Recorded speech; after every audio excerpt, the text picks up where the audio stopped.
Dubai is known to be one of the urban miracles of the modern world.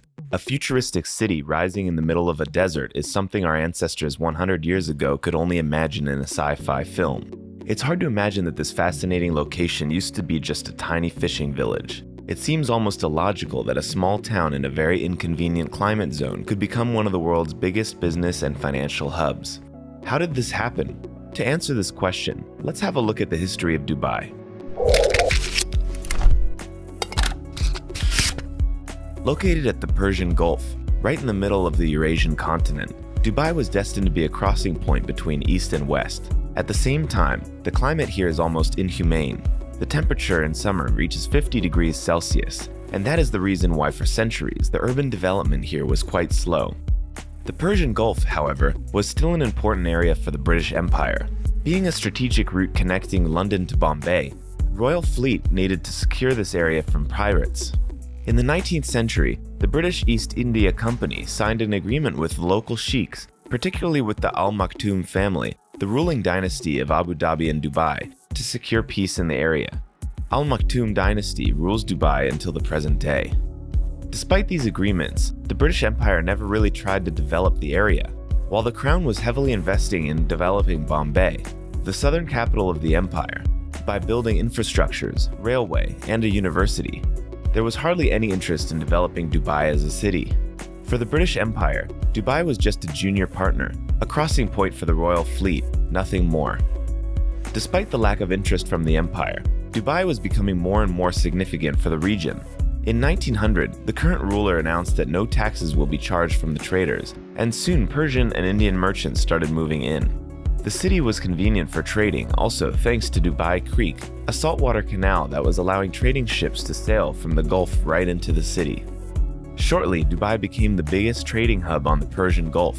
In the early 20th century, the city also became a big center of pearl diving, which attracted even more merchants every year. The pearl industry became so big that soon it was forming 95% of the Persian Gulf economy. Dubai, however, was still a big village rather than a city. The urban development started with the reign of Sheikh Rashid. In 1959, he went touring around Europe and was greatly inspired by European capitals, particularly London. Walking around the city and traveling on the tube, he was fascinated by the urban design, transport system, and overall comfort and convenience that London had to offer. After his trip, Sheikh Rashid started implementing his great plan of turning Dubai into an international city. In 1961, he instructed to artificially deepen the Dubai Creek so that bigger trading ships could sail in. Under his guidance, the city was being rebuilt with stone and cement. Having a dream of a great city in his mind, Sheikh Rashid started building an international airport, although his investors thought he is being too romantic, and these urban projects are simply unnecessary, and it was becoming challenging to fund all these ambitious projects. Sheikh Rashid's plans of creating an international capital would probably stall at this stage, but in 1966 they found oil in Dubai. Despite the common belief that Dubai became the city that it is today mainly thanks to oil, the oil reserves found in 1966 were quite modest by Middle Eastern standards. For a reference, neighboring Abu Dhabi had 10 times more oil than Dubai. However, the limited resource was a blessing for the city. Instead of considering oil as a limitless source of wealth, Sheikh Rashid started investing the generated profit in urban development. His vision was to build a city that wouldn't depend on oil money. He was inviting the most talented architects, engineers, and entrepreneurs to Dubai. Since Sheikh Rashid's biggest inspiration was London, he hired a team of British experts who were consulting him on further steps. One of Sheikh Rashid's main goals was to make Dubai attractive for all nationalities. Despite being a Muslim city, he made sure people of other religions and beliefs could feel comfortable living there. Like most of the other newly developing cities, Dubai needed a grand project that could attract international attention, so Sheikh Rashid instructed to build a skyscraper. In 1979, the 39-story building named Dubai World Trade Center was officially opened for business. Being an unprecedented urban project for Dubai, it was insignificant for the world, where 100-story buildings already existed. In fact, international media was ridiculing the city's grand investments, but Sheikh Rashid was convinced that Dubai will soon be taken seriously by the international community. Unfortunately, he never saw the city reach its full glory, tragically dying in 1981 at a relatively young age, but he managed to lay the foundation of a city that he had envisioned. After Sheikh Rashid died in 1981, His work was continued by one of his sons, 31-year-old Mohammed. Just like his father, he was obsessed with the idea of turning Dubai into a modern, international city. His main inspiration was Daniel Burnham, an American architect and urban designer that is known for planning and designing modern Chicago in the early 20th century. Daniel Burnham was convinced that a city architect has to plan big. If you want your city to be spoken about, small and mediocre projects won't get you anywhere. Sheikh Mohammed adopted this approach and decided to make Dubai a city of the biggest and the tallest. In 2000, he introduced Emirates Towers, which were higher than any building in Europe at the time. But that wasn't big enough for Dubai. Sheikh Mohammed wanted to build the tallest building in the world. In 2010, they completed the construction of Burj Khalifa, the highest skyscraper in the world. Being a very hands-on manager himself, Sheikh Mohammed was spending most of his time on construction sites.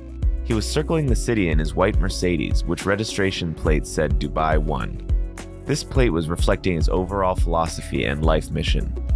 For Daniel Burnham, railway was the key asset of building a new great city like Chicago. For Sheikh Mohammed, that key asset was aviation. In 1974, he was already curating the construction of Dubai International Airport. In 1980, he employed Sir Maurice Flanagan of British Airways to build Emirates, the new international airlines of Dubai. Soon Emirates was flying to most of the biggest international airports, becoming a gateway to Dubai for thousands of tourists, entrepreneurs, and investors who were curious to visit the new marvel of the Middle East. In 2002, Sheikh Mohammed allowed foreigners to own land in Dubai, which quickly turned the city into one of the biggest real estate markets. Billionaires around the world jumped on this new opportunity of owning property in a city free of taxes and restrictions. Dubai became a gigantic construction site. Every architect firm, big or small, was rushing to Dubai, bringing as many architects and engineers as they physically could. It was a construction gold rush in the middle of a desert.